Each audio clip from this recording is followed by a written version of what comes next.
નમસ્કાર, આપ જોઈ રહ્યા છો નેશન પ્લસ ન્યૂઝ. હું છું આપની સાથે હેતલ ભગત.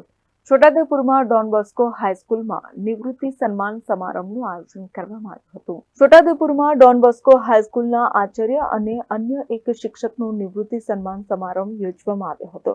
ડોન બોસ્કો હાઈસ્કૂલની જ્યારથી સ્થાપના થઈ ત્યારથી આચાર્ય 34 વર્ષ સેવા આપી છે. તેમજ શિક્ષકે 30 વર્ષની સેવા આપી રમતગમત ક્ષેત્રે બહુ સરાહનીય કામ કર્યું હતું. છોટાઉદેપુરમાં આજ દિન સુધી રમતગમતમાં ડોન બોસ્કો હાઈસ્કૂલનું નામ રોશન થયું છે. તેઓને રાજ્યપાલ દ્વારા પણ સન્માનિત કરવામાં આવ્યા હતા.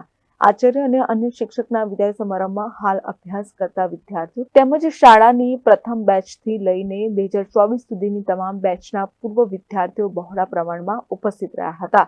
તેઓના હાથ નીચે ભણેલા હજારો રાઠ વિસ્તારના યુવાઓ દ્વારા આદિવાસી સ્મૃતિ તરીકે બાબા પીઠોરા દેવ, ચાંદીનું કડું, લાલ પાઘડી, તીર કામઠી જેવી ભેટ આપી સન્માન કરવામાં આવ્યું હતું. સાથે તેઓની યાદ શાળા કેમ્પસમાં સદાય રહે તે માટે પૂર્વ વિદ્યાર્થીઓ દ્વારા 2 વૃક્ષનું વાવેતર પણ કરવામાં આવ્યું હતું.